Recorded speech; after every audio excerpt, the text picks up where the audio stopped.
سامعین، آج جو غزل میں آپ کے سامنے پیش کر رہا ہوں یہ بر صغیر کے مشہور شاعر جناب مومن خان مومن کی تحریر کرتا ہے۔ اب کچھ مومن خان مومن کے بارے میں بھی بات ہو جائے۔ مومن خان مومن، ان کا پورا نام حکیم مومن خان مومن تھا۔ یہ غالب کے ہم اسروں میں سے تھے، غالب کے بہت اچھے دوستوں میں سے تھے، اور غالب ان کو بہت پسند کیا کرتے تھے اور ان سے بڑی محبت کیا کرتے تھے۔ ان کی شاعری اور ان کا دیوان مارکیٹ میں دستیاب ہے، اور واقعی انہوں نے بہت خوبصورت غزلیں تحریر کی ہیں، جواب نہیں۔ ان کا ایک خاص مصرع قابل ذکر ہے، اور عجیب اتفاق کہیے یا ستم ظرفی کہیے کہ اس کا دوسرا پارٹ یہ نہیں کہہ پائے، وہ مکمل نہیں ہو سکا۔ لیکن اس مصرعے کے متعلق مرزا غالب فرمایا کرتے تھے کہ مومن، یہ مصرع آپ مجھے دے دو اور میرا پورا دیوان غالب لے لو۔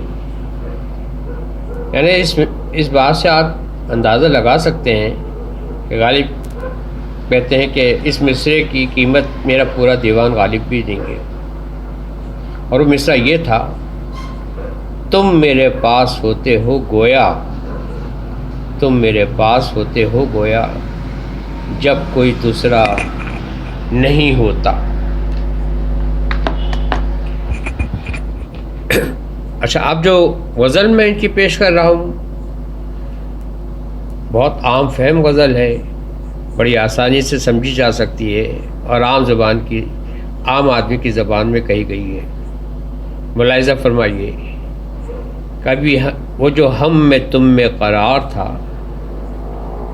وہ جو ہم میں تم میں قرار تھا، تمہیں یاد ہو کہ نہ یاد ہو، وہی یعنی وعدہ نبھا کا، تمہیں یاد ہو کہ نہ یاد ہو،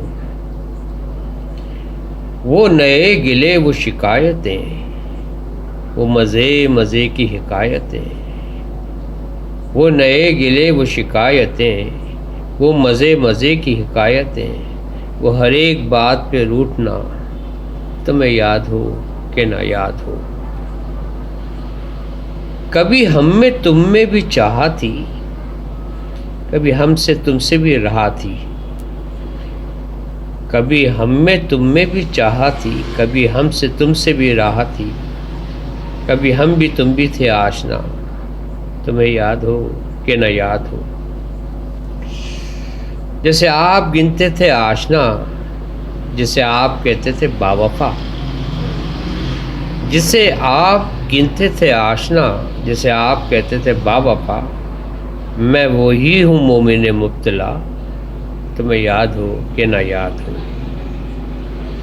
انتہائی خوبصورت غزل ہے، اور آپ اس کو سن کر بڑے محظوظ ہوئے ہوں گے۔ اعلیٰ کلام ہے،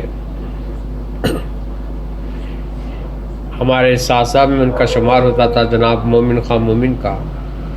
آپ ان کو پڑھیے، اپنے بچوں کو بھی پڑھائیے، کیونکہ آج کل سب سے زیادہ فقدان ہے ہماری لٹریچر کی سمجھ کا، بہت لیک کرتی ہے یہ نالج، اور ہمیں اپنے ادب سے واقفیت ہونی چاہیے۔ جس طرح سے انگلش کے مشہور شاعر ولیم ورڈسورتھ ہیں، جو کہ پوئٹ آف دا نیچر کہلاتے تھے، شیکسپیئر بھی اپنی جگہ بہت بڑا نام ہے، تو اگر ہم ان کے متعلق بھی جان جائیں تو بہت اچھا ہے، لیکن اپنے نیٹو زبان، اپنی مدر ٹنگ اور اپنے ان شعراء کو ہمیں بھولنا نہیں چاہیے۔ لہٰذا اس امید کے ساتھ کہ آپ جناب مومن خان مومن کو کبھی پڑھ سکیں گے، میں اجازت چاہتا ہوں۔ شکریہ۔